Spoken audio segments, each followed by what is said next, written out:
Hey, welcome to this tutorial of Siddhasana with me, Iris.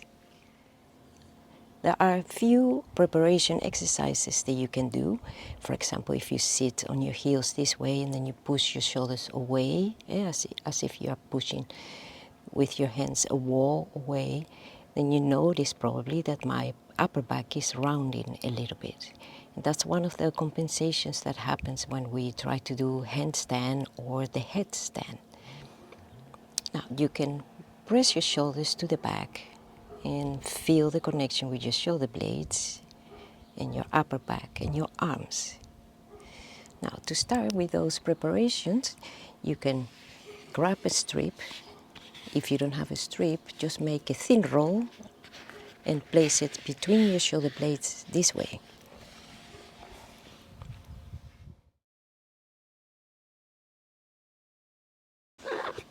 Then you can have a belt. So place the thin roll between your shoulder blades, not lower than your shoulder blade tips. This will help to straighten your upper back and to connect your arms with your upper back. Now lay down. You can spend here a few minutes. After a few minutes, you can do the bridge, allowing the neck to become longer and feeling the pressure in the neck vertebrae. After a couple of breathings, you can roll down slowly.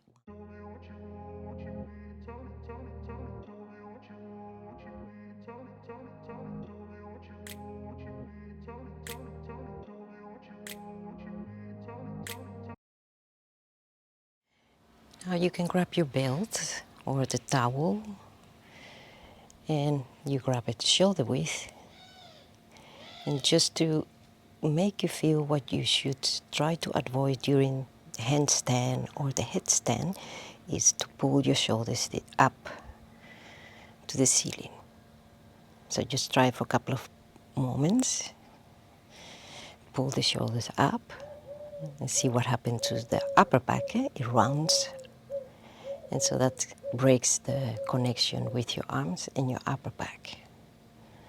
It makes the neck also short. So you need strength in the upper arms to do the headstand, but also the connection. So you can bring your shoulders in direction of the gravity.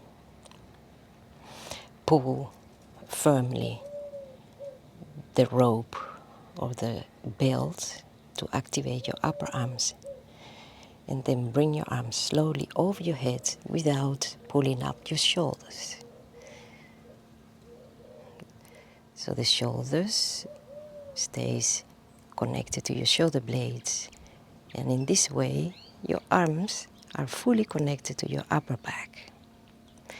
And you can repeat this a couple of times, spending some time at the end position without bringing your hands to the floor and without bending the elbows. There is one more thing that we should look here in this position is the position of your ribs. If you allow your ribs to flare, to move up, then you break also the connection of your arms, your upper back, and the connection of your inner core and your sternum. So spend some time here finding the connection of your arms and that connection of your ribs. Next, you can grab the belt once again. Sit on your heels or on a chair.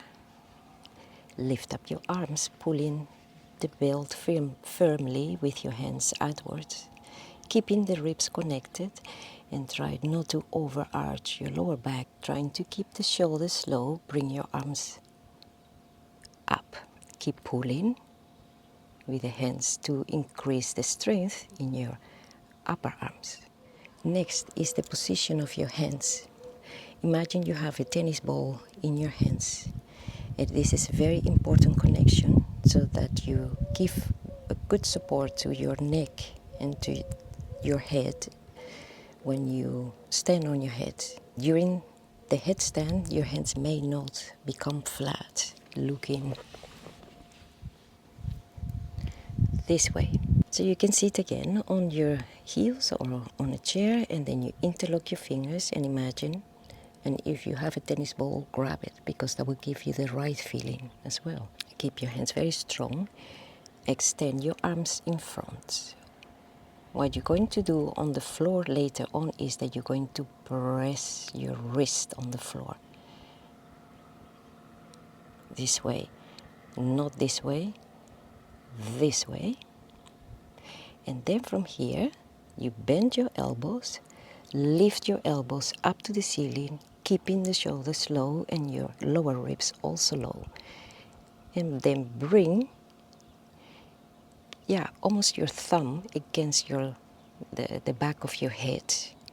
And my small fingers, the pink fingers, are not touching my head, and my hands are not becoming flat. The next step is to come on your knees,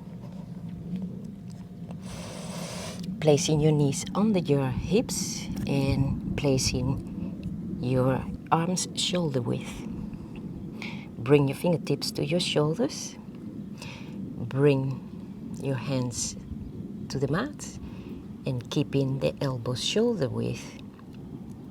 Interlock your fingers and then press your wrist on the mat. Bring the shoulders down, ribs towards your abdomen, so this way. Look at your knees, keeping the feeling of a long neck. The abdominals are active, and now comes the most difficult part, is when you lift your knees. You may lose the connections here, but keep feeling the shoulders pressing down, the head, the wrist also pressing to the floor. Then you can bring the back of your head against your hands. Now the next thing is to bring the pelvis on top of your shoulders. Don't allow the hands to become flat as you walk in with your feet. If you find it difficult to stretch your legs, you can bend your legs. Now from here, you will transfer your weight slowly to your right leg, feeling the connection of your arms with your upper back, ribs towards your abdomen. And then repeat the same thing with the other leg.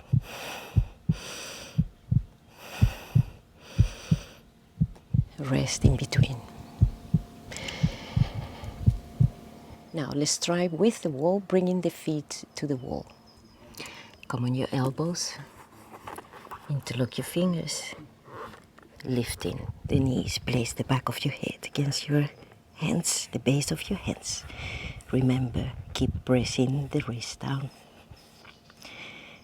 In the beginning, you can try to lift one leg, and then from here, without losing the connection, try to jump. It may not happen the first time, and the second time, place your heels. You can bend the legs.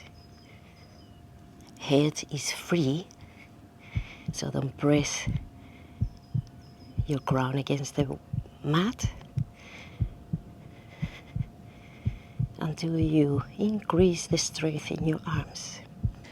Now the next version is lifting both legs at the same time. It is very important that you have the connections before you even lift your legs.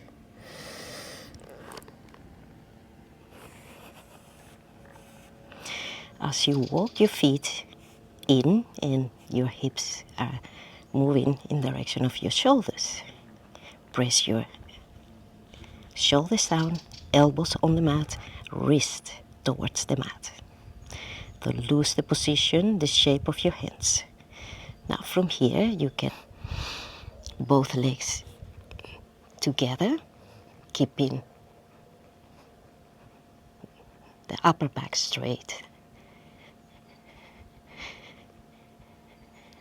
From here you can bring your feet towards the wall. Keep the ribs connected. You can also go from here very slowly.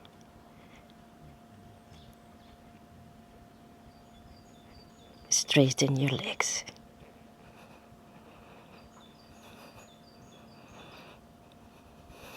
using the wall. Now this time you're going to try to jump from one leg. Both legs are straight, which I prefer.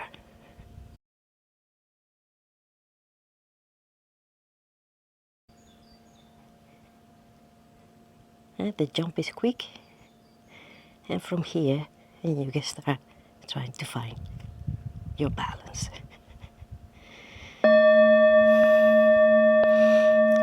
From this point on, you can bring a little bit more weight on your ground, but keep the shape of your hands strong, firm,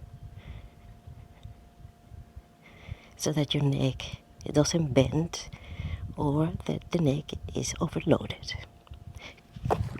If you're practicing every day, of course, you will increase the strength of your arms very quickly. So, last, jumping without the wall. Have a sticky mat where you can place your elbows, or a double mat, a non-sticky mat under your elbows. Same preparation and the same connections applies in this last step. And in this last step, there will be a little bit more weight on top of your head. Take your time to prepare your jump, feeling the connection of the wrist, the elbows, the arms, and pressing your shoulders down and the ribs towards your abdomen. When you have that, look at your knees. Inhale, lift up your knees, walk in and place the back of your head on the base of your hands.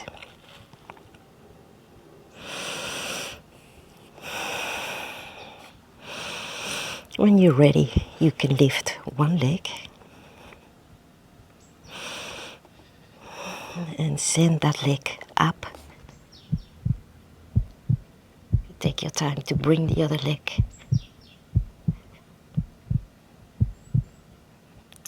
Feel the ribs, feel the arms connected.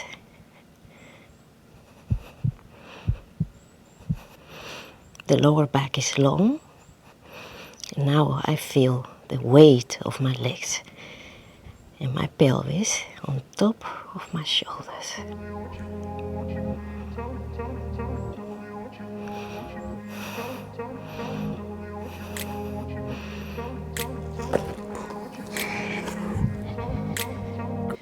Come down with two legs together, if possible, keeping the pelvis on top of your shoulders.